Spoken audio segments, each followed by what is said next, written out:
Thank you, Mr. Chair. Good afternoon. Good afternoon. So first, I want to say I really testimony here today. I think it was useful. But I have a question that comes from the interaction you just had with Representative Smith. You questioned whether or not you have an obligation, if this bill should pass, to continue to argue to the courts that those on death row should remain on death row and then completely go through the process. Part of what I respected about your testimony was the notion that it doesn't really matter what your individual opinion is. You have a job to do and you would carry it out. So having started off testifying in that way, I wonder why there's even a question. I think the law would be, and listen, I'm completely on record as being opposed to the death penalty. I'm just trying to figure out why there's even a question as to what your job would be if those of us who are pushing this bill forward are pushing it forward in a prospective manner. There's two issues here. One is with regard to those where the death penalty has already been imposed and affirmed, we cannot unilaterally, I mean the state's attorneys, cannot unilaterally decide not to execute somebody. That's a court order. It has to be in place. Only the Superior Court or the Supreme Court can make that decision. We would argue, that is our question is, what argument do we make in support of the argument that those people should be executed? My prediction is that the arguments that I have so far, that we have discussed and thought, I don't think are likely to prevail in the Supreme Court, given the prior language and several prior opinions about the death penalty. And I don't think anybody should be deluding themselves that it's likely that this can be prospective. I think that would be prospective only. I think that would be a big mistake. Thank you. Are there individuals who have, and this goes to your question, your statement about how you seek the death, how the state's attorneys seek the death penalty, and the evidence that you see there, and the number of aggravating versus mitigating factors, and the process you use, and why we don't have the issues with Connecticut's death penalty that perhaps exist in other states. Having heard you say that, I wonder, are there individuals who have been on death row and now are not currently on death row, because we never discussed that in this hearing, this annual hearing that we're having? I have been on, the only people I know who have been I'm sorry, what do you mean by have been on death row? Are there people for whom the state's attorneys sought the death penalty and at some point they no longer are on death row? No, anybody we sought the death penalty for and who the jury has come back with the death penalty and has been affirmed on appeal, there's nobody that I know of who's not on death row except Michael Ross has been executed.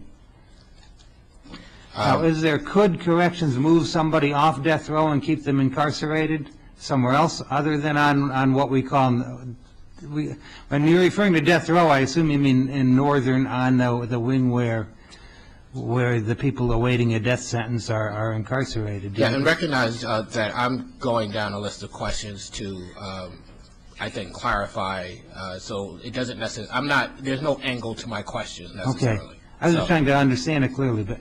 Yeah. We once before had a discussion about Evo Cologne. I think it was either last year or the year before. And I have a hard time understanding, at least in the context of how you've set up this argument in the past, a situation like Evo Cologne's. And I don't want to mischaracterize the manner in which you have indicated what the death penalty is and what its value is, but I believe that in the past you have indicated, particularly last year when I asked the question directly, what's the value of the death penalty? You took a moment to pause, and then you talked about the death penalty having its value coming out of, and I'm a little not sure about exactly what you meant, but coming out of a sense of justice and the actual ability as a tool to plea bargain. So if there is some value that is justice, however we want to describe that, how does a situation like Evo Cologne happen? I'm glad you remembered that question and the answer I gave, because I remember walking away later on that afternoon thinking I didn't give a very good answer to that question at all. And at the moment, I don't remember even Evo Cologne. I don't know. So this was a case, capital case, that at one point the death penalty was sought. There were issues with the case. When it came back around, that was the one in Waterbury that was the death penalty was set aside by the Supreme Court, and then John Connolly decided not to seek the death penalty the second time around. Right. So my question is really, we're not even talking about, as your in exchange with Representative O'Neill indicated, two cases that may be very similar, but perhaps they do have a different strength of evidence. We're talking about the same case. That's a good example. That's a good example of where the state's attorney decided not to seek it when it came around. I don't remember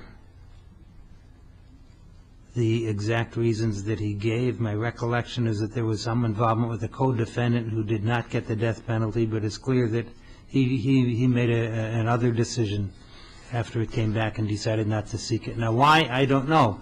It could, and I don't think this is the reason, but it could be the witness had died or disappeared or something, and I'm sure that I don't think that's the, I don't know enough about that case to give you any opinion whatsoever which would be worth any value.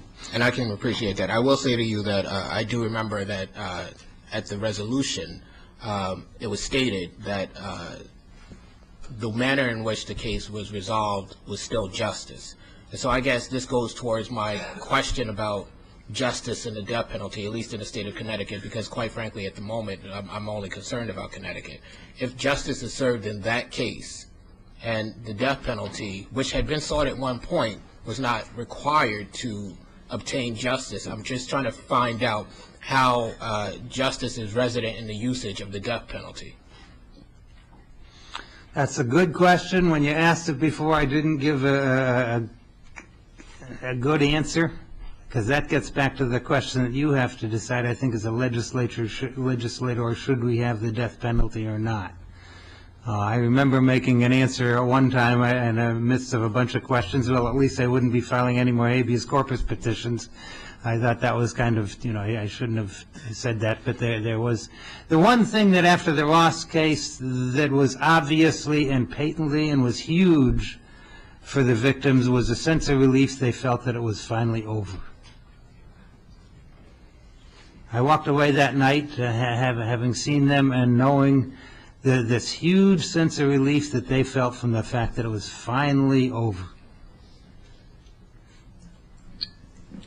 And when somebody that night asked me what was the good about that, I said that it was over for those victims, and that was huge. Thank you. And it's tragic today that we're in a situation with regard not just to death penalty cases, but a bunch of other cases where so many people are just haunted because it's not over.